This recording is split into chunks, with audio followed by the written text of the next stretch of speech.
Assalamualaikum warahmatullahi wabarakatuh.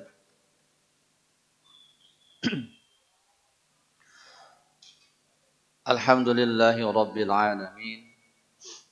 Wabihi nasta'inu ala umuri dunya waddin. Wassalatu wassalamu ala ashrafil anbiya'i wal mursalin. Wa ala alihi wa sahbihi wa man tabi'ahum bi ihsanin ila yaumiddin. Ya ayyuhalladzina amanu taqullaha haqqa tuqatih. Wala tamutunna illa wa antum muslimun amma ba'd. Para hadirin jamaah salat subuh Masjid Nurul Iman Rumah Sakit Dustira yang saya hormati dan dimuliakan oleh Allah Subhanahu wa taala. Kita bersyukur diberikan kesempatan dan taufik untuk melaksanakan ibadah yang mulia di pagi hari ini, salat subuh berjamaah. Kemudian insyaallah kita lanjutkan dengan kuliah subuh seperti biasa di hari Kamis.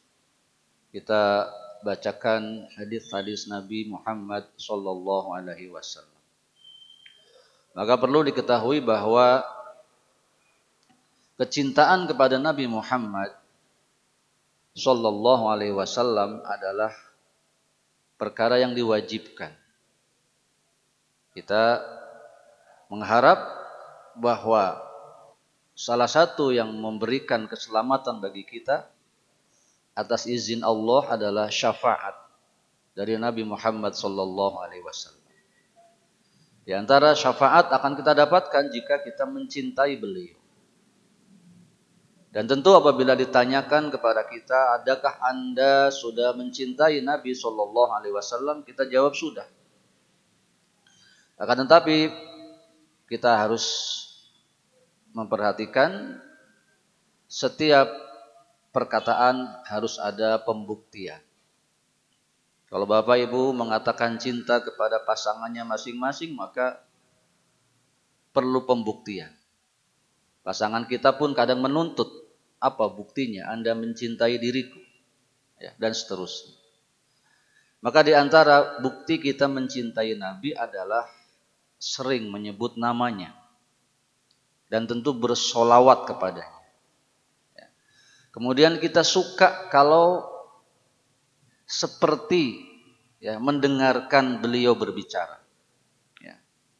Maka di antara hal yang bisa dilakukan di zaman sekarang, tatkala Nabi sudah tidak ada, maka bagaimana agar kita seperti mendengarkan beliau sedang berbicara atau mendengarkan kalimat-kalimat yang keluar dari lisan beliau adalah dengan membaca atau mendengarkan hadis-hadis yang dibaca kepada kita.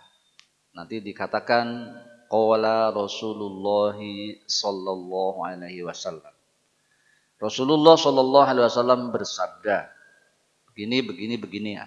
Maka pada saat itulah kita mestinya merasa sedang dinasihati oleh Rasulullah sallallahu alaihi wasallam. Maka perkara yang tidak boleh terlewat dalam kehidupan kita adalah membaca atau mendengarkan hadis-hadis yang tertulis di dalam banyak kitab-kitab para ulama. Baik, maka di antaranya kita masih membacakan hadis-hadis yang ada dalam kitab Riyadhus Shalihin karya Al-Imam An-Nawawi rahimahullahu taala. Sebuah karya yang besar yang sangat terkenal, kitab Riyadhus Shalihin. Maka semoga dengan kita membacanya, kemuliaan diberikan oleh Allah kepada penulisnya Al-Imam An-Nawawi rahimahullahu ta'ala, dan kepada kita diberikan juga kemuliaan, ilmu yang bermanfaat, dan semoga akhirnya mendatangkan kemauan untuk beramal yang menghasilkan amal soleh yang akan menjadi bekal untuk kehidupan kita kelak di akhirat nanti. Baik, masih dalam bab sabar atau as-sabru, yang di sini banyak menyampaikan hadis-hadis bagaimana Rasulullah Shallallahu Alaihi Wasallam menghadapi keadaan di sekitarnya yang membutuhkan sikap sabar.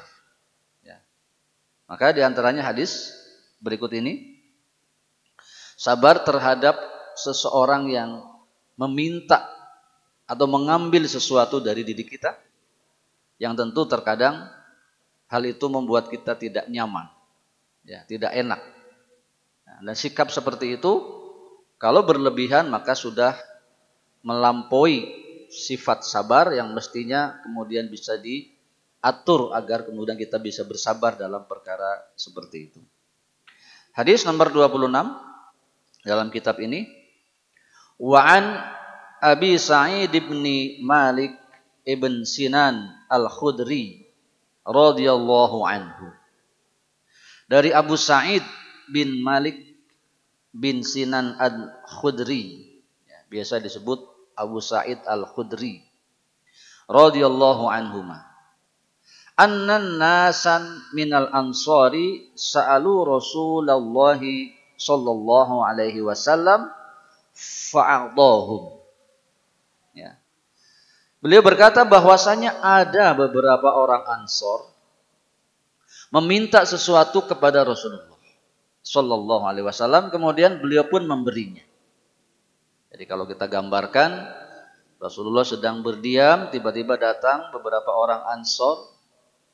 Orang Ansor ini mana? Orang-orang Madinah, ya. Orang-orang Madinah yang bisa jadi tidak dikenali oleh Rasulullah Shallallahu Alaihi Wasallam, karena Rasulullah kan orang Mekah, ya, dan datang ke Madinah berhijrah. Ya. Baik, fa'atahum, lalu Rasulullah pun memberinya. Tsumma sa'aluhu fa'atahum. Kemudian orang-orang pun meminta lagi. Ya, jadi sudah minta, diberi, minta lagi. Fa'atahum, diberinya pula lagi. Ya. Hatta nafidama kulla syai'in biyadi. Sampai apa yang ada di tangan Rasulullah Sallallahu Alaihi Wasallam tidak tersisa lagi. Jadi habis.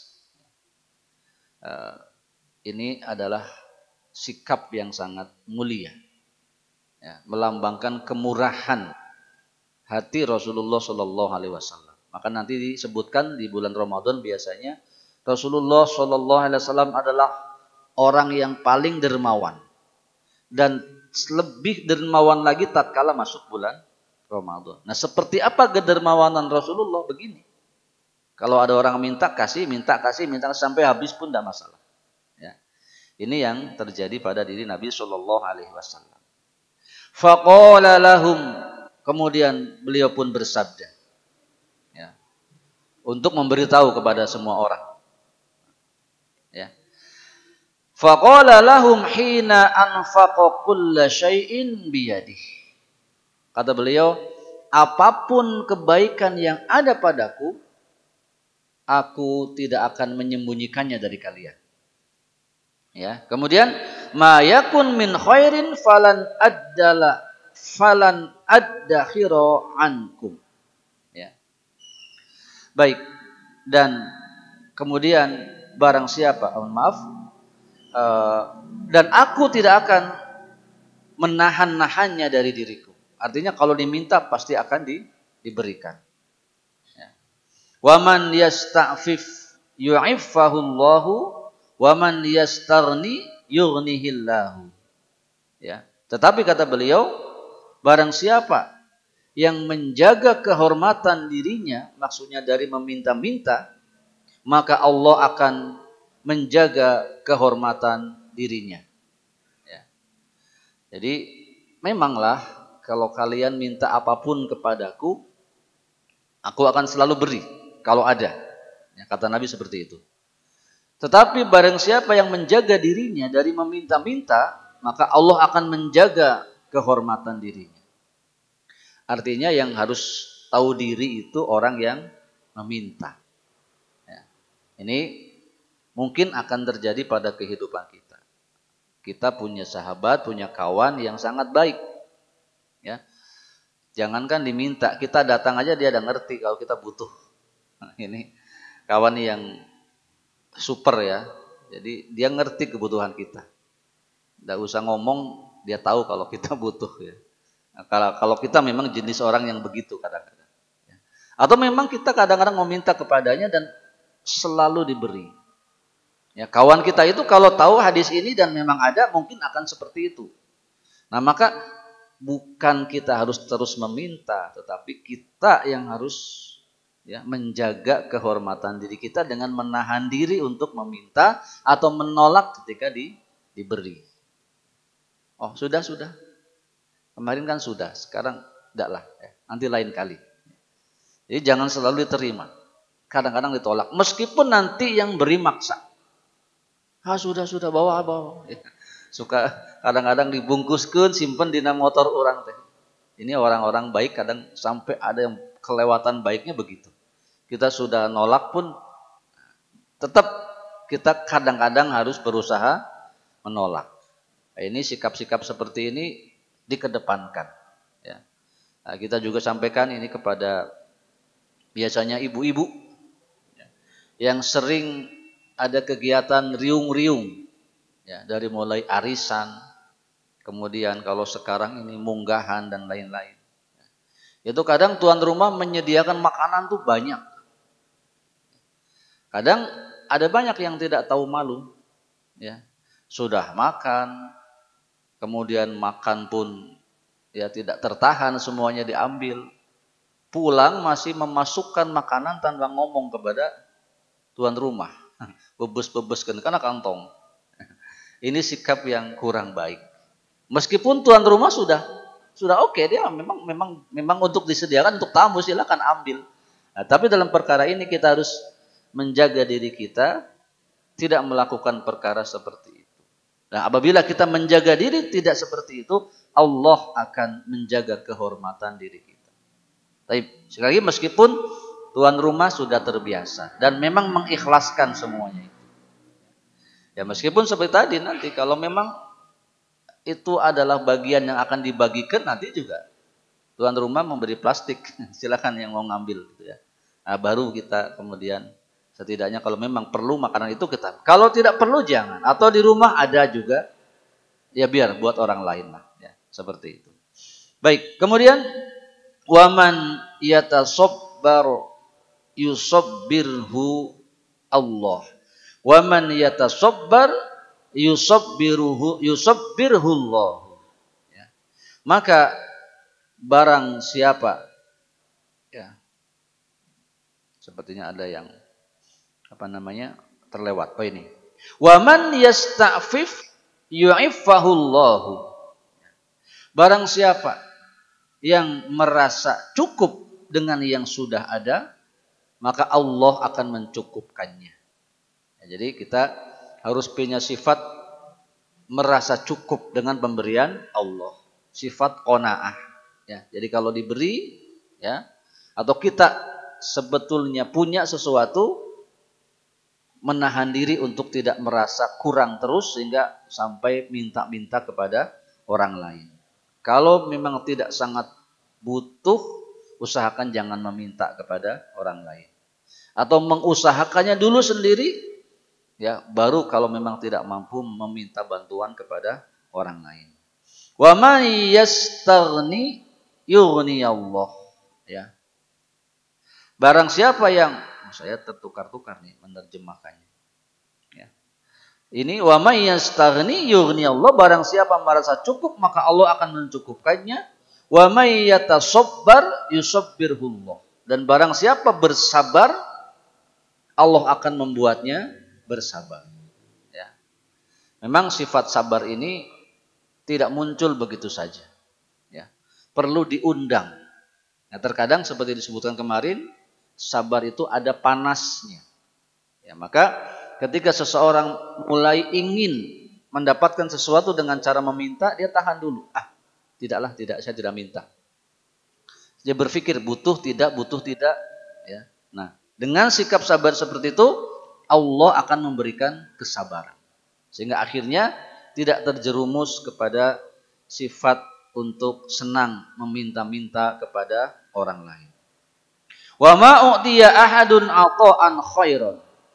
Dan seseorang itu tidak dikaruniai suatu pemberian. Ya, jadi pemberian apa yang paling bagus? Ya. Wa awsa'a, dan luas minas sabr. Ya, melainkan kesabaran. Jadi pemberian yang sangat luas, pemberian yang sangat banyak adalah jika seseorang dikaruniai kesabaran. Dan kesabaran ini pemberian dari Allah yang tentu saja kita harus usahakan. Baik, hadis riwayat Bukhari Muslim. Kesimpulan dari hadis ini adalah satu, menyebutkan kedermawanan Rasulullah yang apapun dimintakan kepada beliau sampai habis pun beliau akan kasih. Maka nasihatnya adalah kepada yang meminta-minta agar menjaga diri untuk tidak berbuat demikian. Karena dengan menjaga diri maka menjaga kehormatan dirinya sendiri dan Allah akan berikan kehormatan kepada orang tersebut. Berikutnya, kadang-kadang memang kita tergiur ya untuk mendapatkan sesuatu dari orang lain. Ya.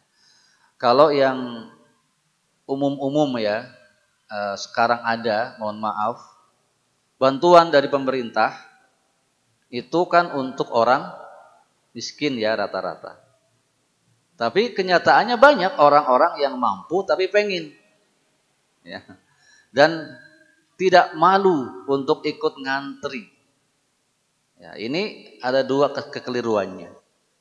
Mestinya dia merasa cukup dengan pemberian Allah dan memberikan kesempatan kepada saudara-saudara yang tidak mampu untuk mendapatkan bagian itu. Sehingga yang terbantu oleh bantuan tersebut memang banyak atau lebih banyak.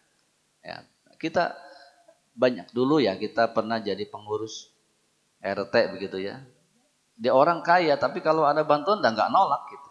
Ya, diterima dengan senang hati dan seterusnya. Ya, maka inilah mulai, bahkan ada yang sengaja memasukkan data-data palsu untuk sekedar mendapatkan bantuan. Ya. Nah ini juga perilaku seperti ini, tidak sabar terhadap apa yang semestinya bukan menjadi haknya, yang memang bisa didapatkan dari meminta. Ya, maka kita pun demikian, harus bersabar. Ya. Dalam hal apapun, tatkala ada orang memberi sesuatu, menjamu kita dan lain-lain, ya, maka kita harus seperti tidak butuh. Ya, itu memang benar-benar nanti akan menjaga kehormatan diri kita. Baik, hadis riwayat Bukhari Muslim. Para hadirin yang saya hormati dan dimuliakan oleh Allah Subhanahu wa taala, ini tadi meminta secara baik-baik. Dalam hadis yang lain tidak disebutkan dalam kitab ini, disebutkan Anas radhiyallahu anhu berkata, aku pernah berjalan bersama Rasulullah sallallahu alaihi wasallam sementara beliau mengenakan selendang. Ya, selendang buatan negeri Najran yang kasar tepinya. Ya, jadi beliau menerima selendang yang dibuat di negeri Najran yang tidak bagus sebetulnya. Dia kasar tepiannya. Ya. Lalu seorang badui mengejar beliau dan menarik selendang beliau dengan keras. Ya. Meminta secara paksa dalam kondisi mengambilnya, meninggalkan bekas kepada orang yang diambil barangnya itu. Kenapa tadi disampaikan bahwa kain itu keras? Menandakan kalau ditarik tuh berbekas. Ada sakit. Ya. Maka kita coba bayangkan, ada orang berbuat begitu kepada kita. Ya. Kita sedang menggunakan sesuatu, ditarik dan pas ditarik meninggalkan rasa sakit pada tubuh kita. Kemudian ngambeknya, ya, langsung marah keumumannya. Ya. Apalagi kalau menimpa para, mohon maaf ya, para preman, mungkin langsung digebukan orang. Nah, seperti itu. Jangankan kan ke preman begitu, molototan wae kan, kadang jadi masalah. Ya. Dan seterusnya. Ya. Maka aku melihat permukaan pundak beliau terdapat bekas tarikan selendang itu. Ya, karena tadi kasar. Ya. Baik, lantas Badui itu berkata, wahai Muhammad, perintahkanlah agar aku diberikan harta Allah yang ada padamu. Ya, maka beliau pun menoleh kepadanya sambil tersenyum. Ya. Bayangkan dirampas barangnya, kondisinya meninggalkan bekas sakit, beliau masih tetap bisa tersenyum kepada pelakunya. Ya. Kemudian beliau pun memerintahkan kepada orang petugas tentu untuk memberikan hak pemberian kepada orang tersebut. Hadis muttafaqun alaih. Baik, demikian Bapak Ibu sekalian, bentuk kesabaran Nabi kita Muhammad SAW dalam menghadapi sikap orang lain kepada beliau. Taib. Hadis berikutnya kita bacakan, hadis nomor 27. Wa an Abi Yahya Suhaib bin Sinan radhiyallahu anhu qala. Dari Abu Yahya Suhaib bin Sinan radhiyallahu anhu, dia mengatakan qala Rasulullah sallallahu alaihi wasallam, Rasulullah sallallahu alaihi wasallam bersabda, ajaban li amril mu'min. Ya. Sangat menakjubkan. Ya, ajaban. Anak sekarang bilang ajib. Itu bahasa Arab. Bukan ajib tapi ajib, dari ajaban. Ya. Menakjubkan. Ya. Begitu seterusnya jadi ajaib. Ya. Sesuatu yang menakjubkan. Ya. Apa yang menakjubkan? Amril mu'min, urusan orang beriman. Ya. Maksudnya orang beriman yang sikapnya menakjubkan ini seperti ini. Ya. Ciri-cirinya. Ya. Yaitu inna amrohu kulluhu lahu khairun. Sikap orang mukmin, orang beriman yang menakjubkan adalah jika semua urusan yang ada pada dirinya dia nilai baik. Ya. Apapun peristiwa yang terjadi pada dirinya, orang itu merasa itu adalah kebaikan. Ya. Dijelaskan, walaisa dzalika li ahadin illa lil mu'min, dan tidak akan terjadi perkara seperti itu kecuali kepada orang yang beriman. Ini menegaskan bahwa ciri-ciri orang yang imannya benar adalah apapun peristiwa yang menimpa dirinya, dia merasa itu kebaikan. Ya. Kenapa? Karena di antara salah satu poin keimanan adalah beriman kepada takdir. Ya, qada dan qadar. Sehingga orang kalau merasa itu adalah takdir, maka dia tidak akan merasa bahwa perkara itu keburukan. Karena semuanya diyakini adalah kehendak dari Allah Subhanahu wa taala. Baik, dijelaskan lebih rinci, yaitu in asobathu sarra'u syakara fakana khairullah. Ya. Apabila dia mendapat kesenangan, ya, dia bersyukur, maka bentuk syukur tersebut adalah kebaikan baginya. Jadi ciri-ciri orang yang beriman, apapun kebaikan yang diterimanya, dia segera bersyukur kepada Allah Subhanahu wa taala. Wa in asobathu dharra'u sabar. Dan apabila keburukan menimpa dirinya, dia bersabar. Fakana khairul lahu, dan kesabaran itu baik baginya. Ya. Jadi terkhusus pengunjung rumah sakit barangkali, ya. Kenapa ke rumah sakit? Karena ada yang sakit. Dan itu bentuk dari musibah. Ya. Maka jika mampu bersabar, maka itu adalah sikap terbaik.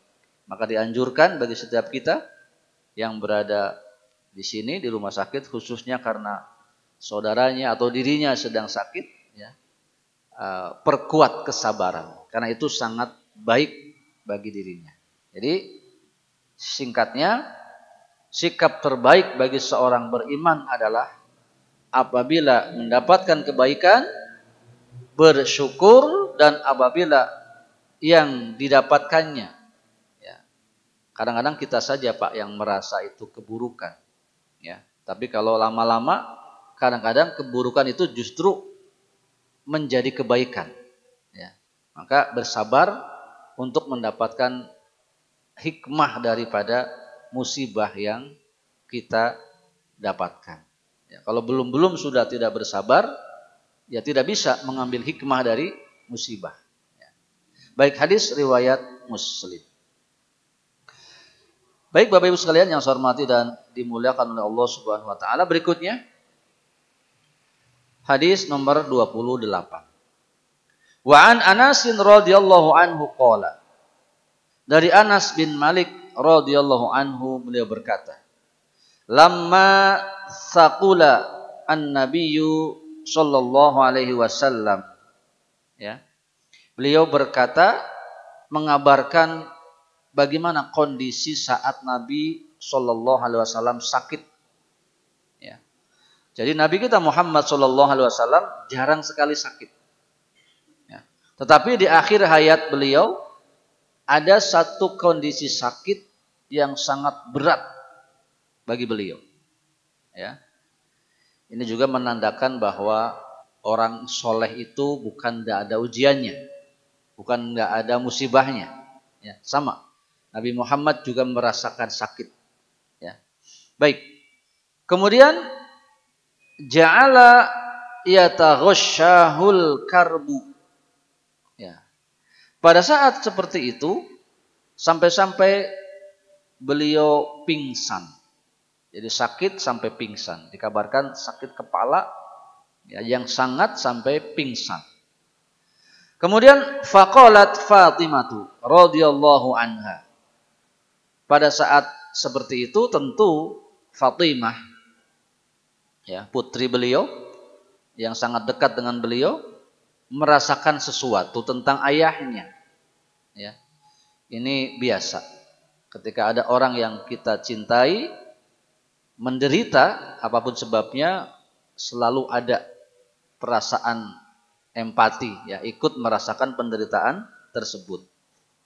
Maka Fatimah radhiyallahu anha, putri beliau pun berkata, ya, wa karba abatah, ya, alangkah menderitanya ayahku, ya. Tetapi faqala Rasulullah sallallahu alaihi wasallam bersabda, laisa ala abiki karbun ba'da yaum.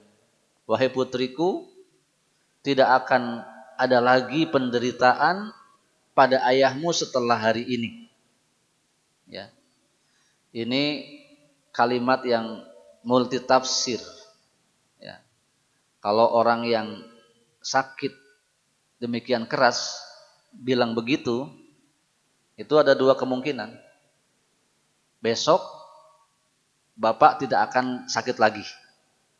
Kemungkinannya juga apa? Yang pertama sembuh, ya. Yang kedua meninggal dunia, ya. Baik, maka kalimat ini pun tidak dipahami oleh Fatimah bahwa ayahnya esok akan meninggal dunia, ya. Dan Nabi pun tidak mengatakan bahwa aku besok akan diwafatkan oleh Allah. Ini pertanda bahwa Nabi pun tidak tahu kalau kapan beliau akan meninggal dunia. Meskipun kejadiannya memang pada akhirnya Nabi wafat karena sakitnya tersebut. Taib, langsung kisah berikutnya. Falamma mata qalat, ya. Ketika benar-benar Nabi wafat, maka berkata Fatimah radhiyallahu anha, ya abatah ajaba rabban da'ahu. Wahai ayahku, engkau telah memenuhi panggilan Tuhan. Ya abatahu jannatul firdausi ma'wahu, ya.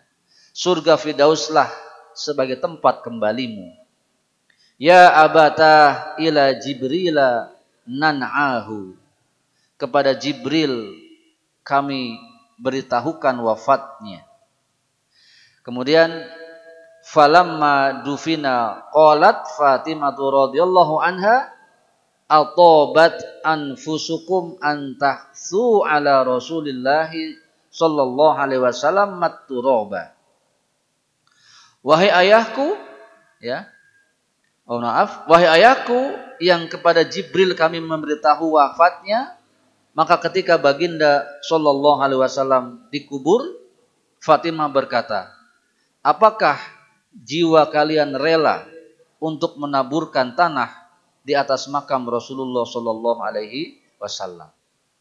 Artinya Fatimah bertanya kepada para sahabatnya, adakah kalian juga merasakan kesedihan ya atas wafatnya Rasulullah Shallallahu Alaihi Wasallam, sehingga digambarkan apakah ridho melemparkan tanah-tanah ke, maksudnya pada saat menguburkan Nabi kan ditimbun ya pakai tanah.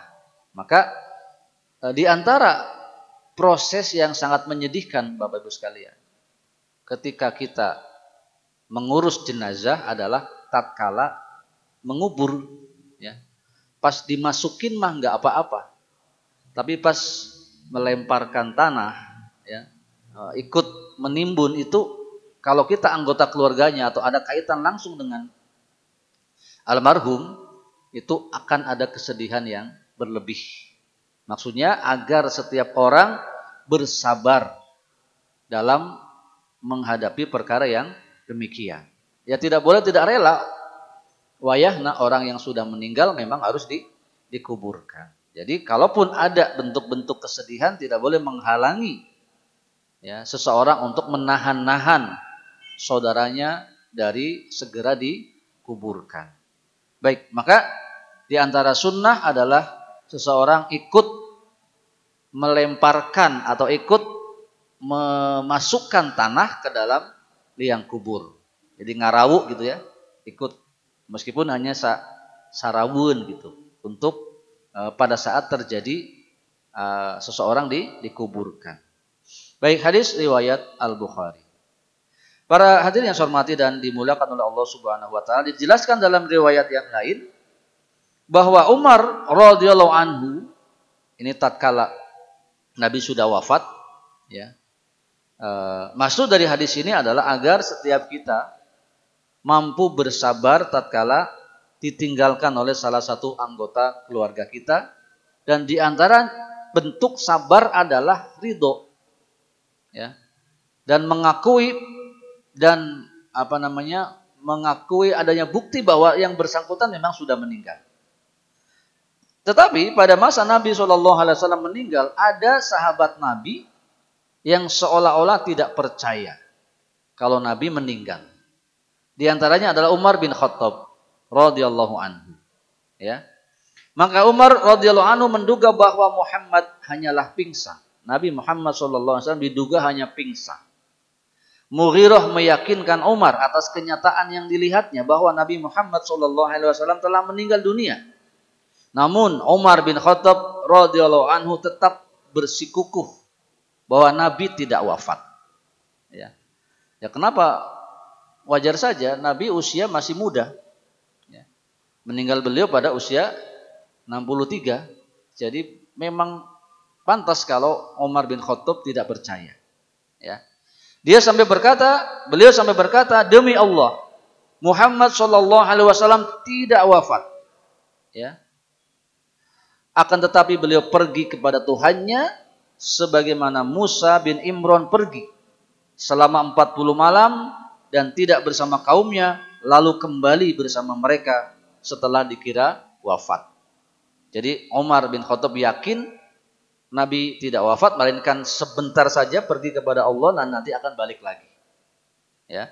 Baik, maka terpotonglah tangan dan kaki orang-orang yang mengira bahwa Rasulullah sudah wafat. Ya, jadi betul-betul tidak percaya. Ya. Sampai melaknat orang-orang yang mengatakan Rasulullah wafat. Kemudian ia keluar mengatakan hal itu sambil berteriak.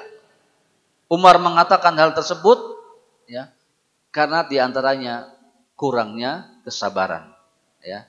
Sampai-sampai teriakannya kencang dan berulang, membuat kaum muslimin bingung dan ikut ya, mempercayai bahwa Rasul tidak meninggal. Jadi sebagian terpengaruh oleh perbuatan Umar bin Khattab.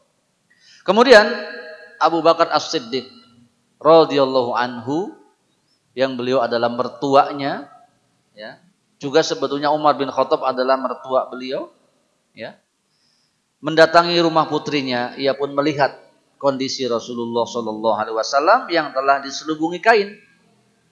Abu Bakar menyingkap kain tersebut dan menciumnya. Ini boleh seseorang mencium saudaranya yang telah meninggal dunia. Maka beliau berkata setelah mencium Rasulullah SAW yang wafat, alangkah indahnya engkau di waktu hidup, alangkah indahnya pula engkau tatkala sudah meninggal. Demi ibu bapakku, maut yang sudah ditentukan Allah kepadamu sekarang sudah tiba dan engkau rasakan. Sudah itu tak akan ada lagi maut menimpamu. Jadi Abu Bakar sadar betul bahwa memang Rasulullah SAW telah tiada. Maka setelah itu Abu Bakar melihat dengan kepala sendiri bahwa Rasulullah telah tiada dan berkata kepada Umar bin Khattab, bersikaplah hati-hati wahai Umar. Ya. Kemudian Abu Bakar bertasyahud, yang mengucapkan syahadat. Ya. Lalu berkata, siapa yang menyembah Muhammad, ketahuilah Muhammad telah tiada. Dan siapa yang menyembah Allah, ketahuilah bahwa Allah maha hidup dan tidak pernah mati. Ya. Jadi inilah yang kemudian menyadarkan Umar bin Khattab bahwa Nabi memang benar-benar sudah tiada. Kemudian Abu Bakar pun membacakan firman Allah Subhanahu wa taala, ya. Surah Ali Imran ayat 144. A'udzubillahi minasyaitonir rajim. Wa ma Muhammadin illa rasulun qad khalat min qablihir rusul. Afa immata aw qutilan qalabtum ala aqabikum wa may yanqalib ala aqibaihi falan yadurrallaha syai'a wa sayajziyallahu syakirin. Kata Abu Bakar As-Siddiq radhiyallahu anhu, dan Muhammad adalah hanya seorang rasul. Sebelumnya telah berlalu beberapa rasul. Apakah jika dia wafat atau dibunuh, kamu berbalik ke belakang, ya, maksudnya menjadi kembali tidak beriman, maka barang siapa berbalik ke belakang atau murtad, maka tidak akan merugikan Allah sedikit pun, dan Allah akan memberi balasan kepada orang-orang bersyukur. Ya. Mendengar hal tersebut, Umar bin Khattab berkata, demi Allah, seakan baru kali ini aku mendengarnya. Dengan demikian, segala perasaan yang ragu pada diri Umar bin Khattab bahwa Rasul telah tiada bisa dihilangkan.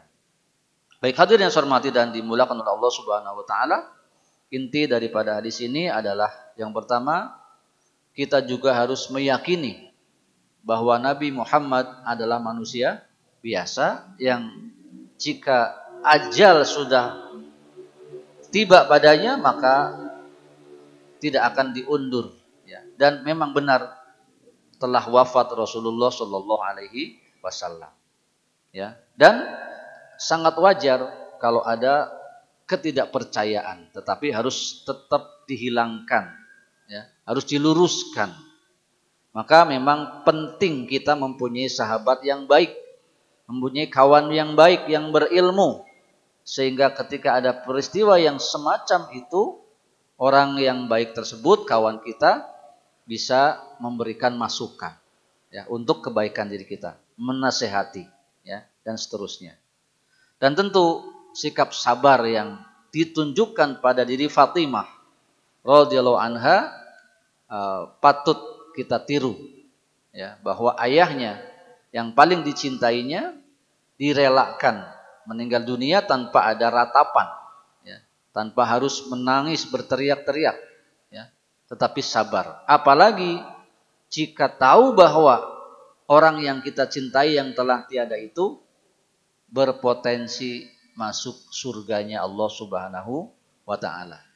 Ya, maka beruntung sebetulnya ketika kita ditinggalkan seseorang, tetapi kemungkinan besar husnuzon kita orang tersebut calon penghuni surga. Ya, maka bersyukur, ya, tidak boleh terlampau bersedih. Ya, maka ini khususnya, ya, kita ada di rumah sakit, bisa saja orang-orang yang dirawat itu, ya, meninggal dunia. Ya, menjadi sangat berat kadang-kadang kalau yang meninggal itu anak-anak di antara anak-anak kita. Itu berat sekali. Tetapi di balik itu ketahuilah bahwa seorang anak yang wafat di waktu sebelum balighnya, bisa dikatakan kepastiannya dia akan masuk surga. Maka di antara cara menghiburnya adalah ketika anakku dipanggil pada masa anak-anak, maka dia adalah calon penghuni surga, maka merupakan tabungan bagi diriku bahwa anggota keluargaku sudah ada yang di surga. Dan semoga kita mudah untuk menyusulnya, dimasukkan ke dalam surganya Allah Subhanahu wa ta'ala. Ini bentuk dari menyiapkan hati untuk bersabar dalam setiap musibah. Baik Bapak Ibu hormati dan dimuliakan oleh Allah, demikian 3 buah hadis yang atau 4 atau 5 tadi ditambah dengan hadis yang tidak ada dalam kitab ini yang menggambarkan bagaimana sikap-sikap kesabaran yang harus kita peroleh, yakni dalam menghadapi setiap peristiwa yang menimpa diri kita, baik urusan itu urusan kita sendiri, ya, atau terkadang kita dibuat untuk bersabar dengan perilaku orang lain yang menimpa kepada diri kita. Semoga apa yang disampaikan bisa meningkatkan kesabaran kita dan dengannya kita mendapatkan ketenangan dalam kehidupan dan insya Allah pahala yang besar dari sisi Allah Subhanahu wa ta'ala. Demikian yang bisa disampaikan, semoga bermanfaat dan mohon maaf jika ada kekurangan kesalahannya. Subhanakallahumma wa bihamdika asyhadu an la ilaha illa anta astaghfiruka wa atubu ilaik. Assalamualaikum warahmatullahi wabarakatuh.